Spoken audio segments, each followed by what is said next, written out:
अगर हमारे कमर तक पानी भर जाता है, घुटने तक पानी भर जाता है तो दिक्कतें होती हैं।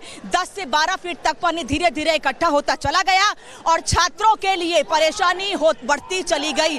बताया यह जा रहा है कि श्रेया यादव समेत नवीन जिस छात्र की मौत हुई है, तानिया जिस छात्र की मौत हुई है, छात्रा की मौत हुई है, उनकी मौत दम घुटने से हुई है।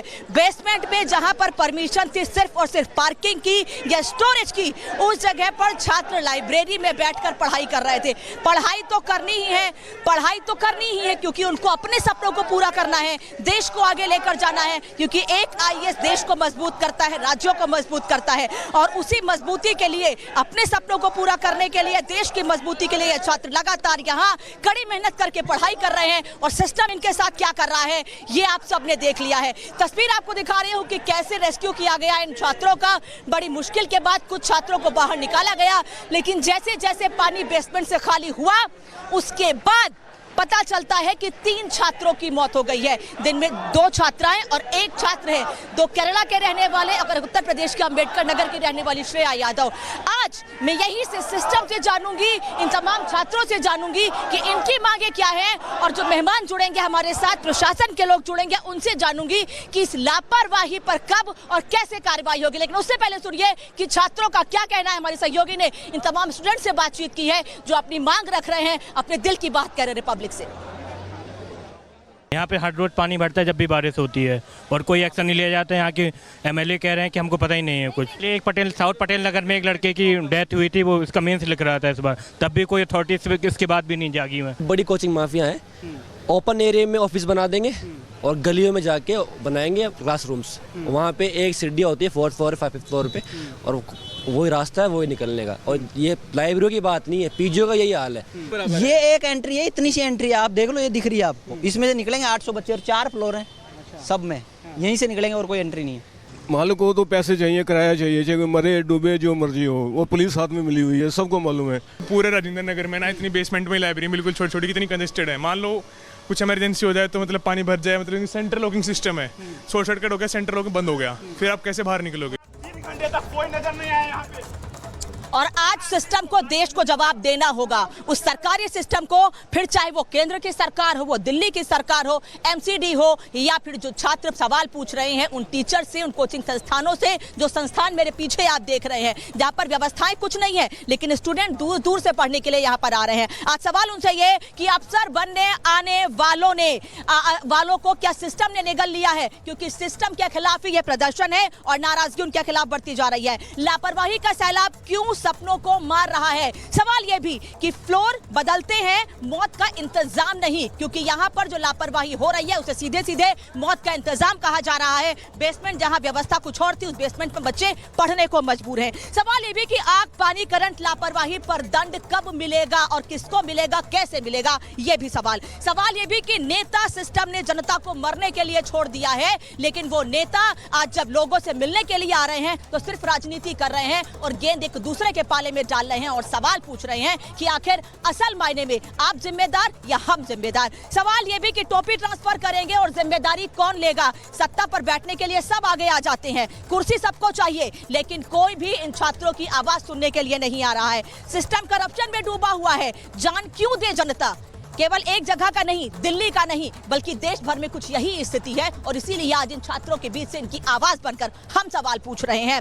सवाल ये भी कि करते रहिए जांच और मीटिंग, लेकिन एक्शन कब होगा? क्योंकि ऐसे हादसे जब सामने आते हैं तो कहा जाता है भाई उनके गिरेबान में भी झांकिए, उनके में भी झांकिए, अगर हमारी कमीज गंदी है तो उनकी भी गंदी है, लेकिन एक्शन नहीं होता है और यही वजह है कि आए दिन ऐसे सामने आते रहते हैं हादसे। फिर चाहे पिछले दिनों दिल्ली में करंट लगने से एक आईएएस की प्रिपरेशन कर रहे छात्र की मौत हो, फिर चाहे दिल्ली में छोटे छोटे बच्चे जिनको एनआईसीयू में रखा गया था उनकी मौत हो, या फिर आज राव स्टडी सर्कल में जहां 3 छात्रों की मौत हुई है। आज उन्हीं की आवाज बनकर इसी ओल्ड राजेंद्र नगर से पब्लिक के बीच, लोगों के बीच मौजूद है। लेकिन उससे पहले रिपोर्ट को देखिए, फिर लोगों से बातचीत भी करेंगे, स्टूडेंट से बातचीत करेंगे और जो मेहमान होंगे उनसे भी सवालों का जवाब लेंगे।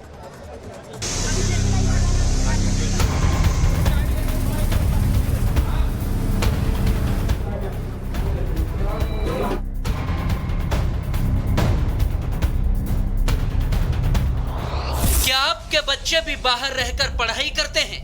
क्या आपके बच्चे भी दिल्ली की कोचिंग और लाइब्रेरियों में ठूसे जा रहे हैं? अगर हाँ, तो सोते सिस्टम को जगा दीजिए। वक्त आ गया है इस जानलेवा व्यवस्था को झकझोरने का, जिसने 3 परिवारों के चिराग बुझा दिए।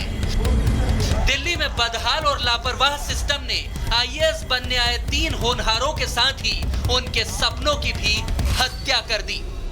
मौत के जिम्मेदार निकम्मी आम आदमी पार्टी की सरकार, माननीय विधायक दुर्गेश पाठक जी और माननीय मुख्यमंत्री अरविंद केजरीवाल जी। ये कोई डिजास्टर नहीं है, इट्स अ मर्डर। ये हादसा नहीं है, ये हत्या है आपके लापरवाही के कारण।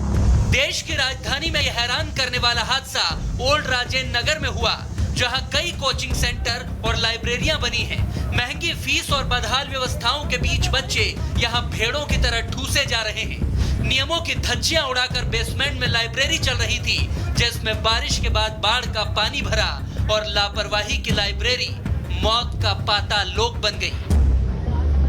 ये एक्सक्लूसिव तस्वीरें उस रात की हैं जब बेसमेंट के अंदर पानी भरा, और एक तरफ वो तस्वीर आप देख रहे हैं कि पानी किस फ्लो से नीचे जो है वो बेसमेंट में घुसा, कि बच्चे जब बाहर निकल रहे थे तो उनको किस तरीके की परेशानियां हुई हैं। मेरे पीछे अगर आपको उस गेट की भी तस्वीर दिखाएंगे तो आप समझ पाएंगे कि पानी का बहाव कितना तेज था, कि जो चैनल लोहे का मोटा सा गेट है वो भी पूरे तरीके से यहाँ पर टूटा हुआ है। मौत का तांडव हुआ तो छात्रों का गुस्सा फूट पड़ा। देर रात से ही गुस्साए छात्रों ने पुलिस प्रशासन को घेर लिया।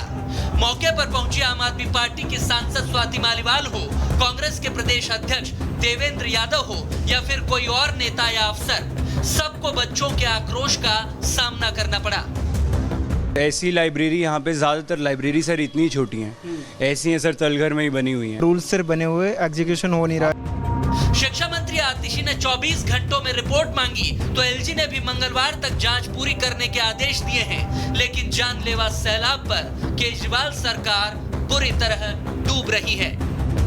एक नहीं बल्कि 3 बच्चों ने अपनी जान गंवा दी।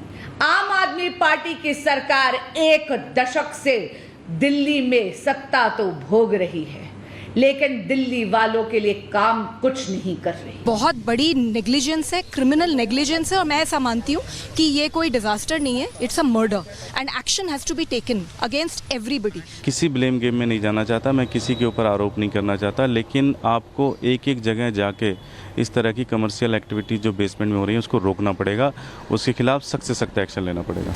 आरोप प्रत्यारोप का खेल चल रहा है, लेकिन ये कितनी बड़ी लापरवाही है, क्योंकि भारी बारिश के बीच ये हादसा तलघर में हुआ, क्योंकि लाइब्रेरी का बायोमेट्रिक गेट जाम हो गया था। उस वक्त बिल्डिंग में पावर कट हो गया और उसी वजह से गेट नहीं खुल पाया। रात के वक्त में बच्चे अंधेरे में वहीं फंस गए। ऐसे में पानी के प्रेशर से गेट टूट गया और फिर सब तहस नहस हो